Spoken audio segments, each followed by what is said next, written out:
fiscale qu'après les prochaines élections.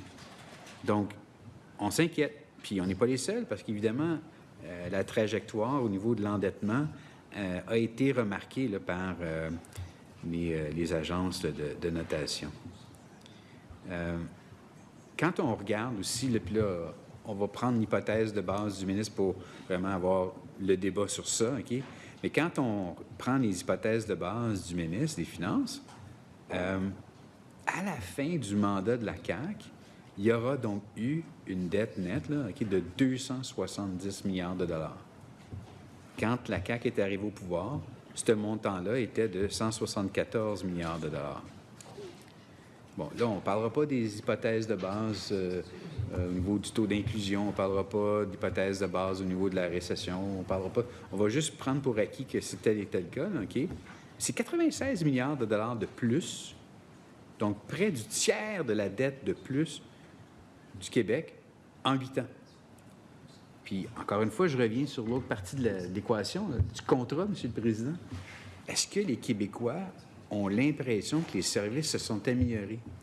Donc, on aura ajouté 96 milliards à la fin du terme caquiste à la dette du Québec, puis les services ne sont pas au rendez-vous. On aura augmenté la dette de 55 % par rapport à 2018, puis les services ne sont pas au rendez-vous.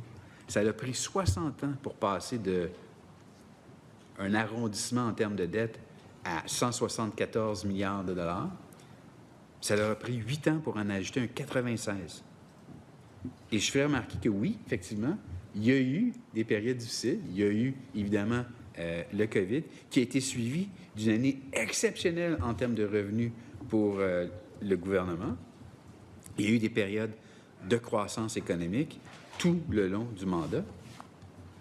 On a fait des déficits un après l'autre. On a eu 7 années consécutives. On aura 7 années consécutives de déficit. Puis la première année, c'était flush. C'était pas un surplus, là, c'était flush. C'était vraiment là. Donc, c'est clair, M. le Président, que on peut dire, bien, ça, en vase clos, en silo, c'est ça la réalité, puis le gouvernement fait une bonne job et tout, là.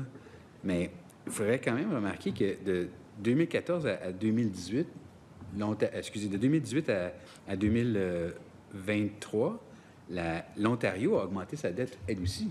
Fait que, moi, je dis qu'on a augmenté au Québec, à terme, ce sera de 55 %, mais l'Ontario, pendant la période que je viens juste de décrire, aura augmenté sa dette de 27 %.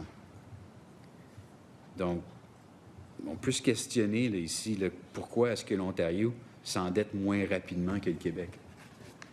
Une des choses puis le ministre me connaît d'une autre époque, là, quand on était tous les deux un peu plus jeunes, on était dans le marché obligataire, il y a eu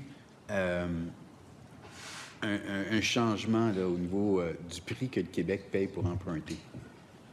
Puis je comprends que le ministre va dire c'est marginal, puis je l'entends, puis c'est juste le point est important.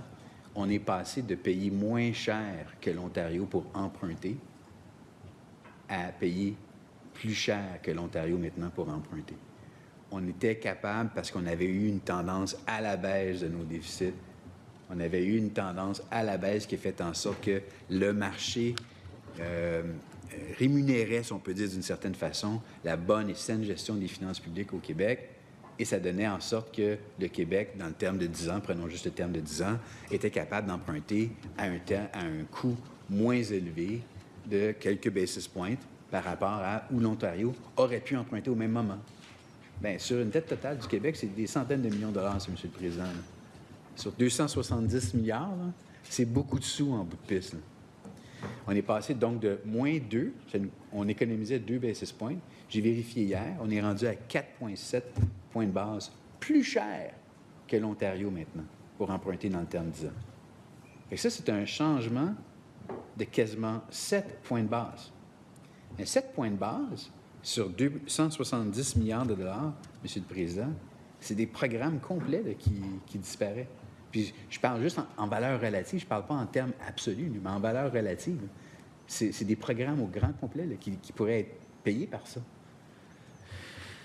Fait que moi, ça m'inquiète. Puis ça m'inquiète parce que, bon, je suis un gars de finance. Puis pour moi, quand je regarde ça, je me dis, bien, à long terme, j'espère que, tu sais, on va être capable de renverser la tendance. Mais 7 budgets déficitaires sur 8, là, c'est un record en soi.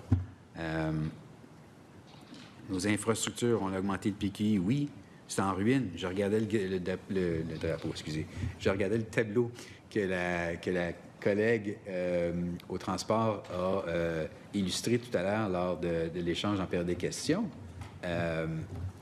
Depuis le dernier mandat du PQ jusqu'à l'augmentation actuelle, si je comprends bien, là, au niveau juste du ministère, l'augmentation reflète que l'inflation. Fait que c'est malheureux, mais c'est pas des ajouts en tant que tels de capital nouveau qu'on va mettre dans les programmes québécois d'infrastructure si on se fie que là-dessus. Il y aura eu, évidemment, la période libérale et il y aura eu les 7 ans et 8 ans caquistes, mais quand on fait en dollars constants, il n'y a pas de changement, là, M. le Président. Donc, pour moi, ça aussi, c'est inquiétant dans le contexte où est-ce que le maintien d'actifs aurait dû donc prendre de plus en plus de place, malheureusement. Mais on en est rendu là, M. le Président. Puis combien de temps qu'il me reste en passant? 4 minutes 30, Merci. cher collègue. On est rendu là, M. le Président, parce qu'il y a eu des dépenses peu judicieuses qui ont été faites. Puis il y en a qui ont été faites, disons, qui étaient avec un objectif de vouloir stimuler l'économie. Bien, on peut penser à Nordvolt, échec retentissant, Taiga, Lyon, Flying Wells, Panier Bleu, EcoPro. C'est tous des échecs coûteux. C'est tout de l'argent que les Québécois ne pourront pas revoir. Et malheureusement, ça ne rapporte rien. Monsieur le ministre le sait très bien, je suis un adepte de la productivité et quand on regarde dans le livre du ministre, le livre du budget du ministre, de 2022 à 2026, là, si on suit les projections qu'on a avec le modèle de base du ministère des Finances, il y aura zéro gain de productivité, encore une autre période de 5 ans, zéro gain.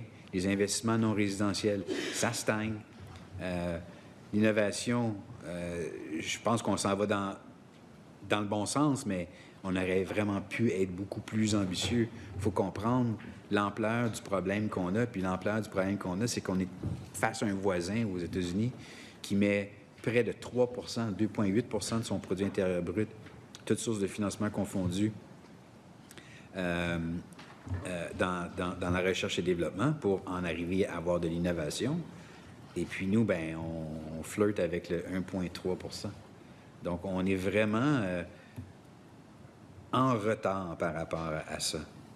Donc, moi, toutes ces situations-là, nonobstant les précisions des chiffres là, dans le livre, c'est des remarques préliminaires. Je veux qu'on puisse aller dans le détail quand on aura le temps là, durant l'étude plus détaillée.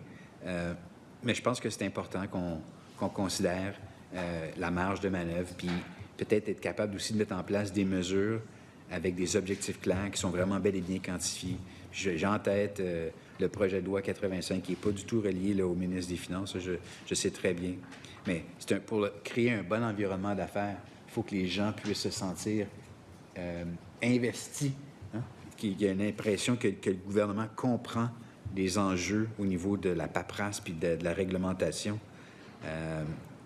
Depuis que la CAQ est au pouvoir, le fardeau administratif de nos PME, de nos entreprises québécoises a augmenté de 2,4 milliards, M. le Président.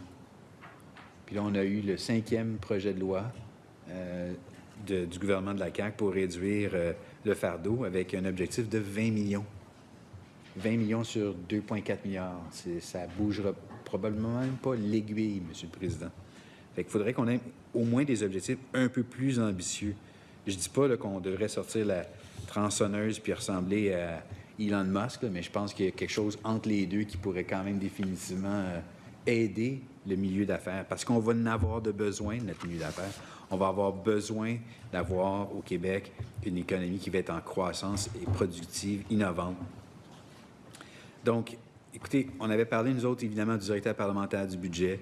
On pourra parler plus tard de la crédibilité des prévisions des sous-jacentes en dessous du budget du ministre. On parlait d'un plan en habitation. On parlait évidemment des places en CHSLD. On a parlé d'un paquet de trucs, M. le Président, pour faire en sorte qu'on puisse, au minimum, envoyer dans la bonne direction de l'économie du Québec. Mais ça va être difficile de voir quelque chose de constructif avec ce qui se passe au sud de la frontière, puis malheureusement avec notre marge de manœuvre qui, encore une fois, cette année, a été malheureusement un peu anéantie. Donc, avec ça, M. le Président, je ne sais pas exactement combien de temps il me reste, mais... Une vingtaine de secondes.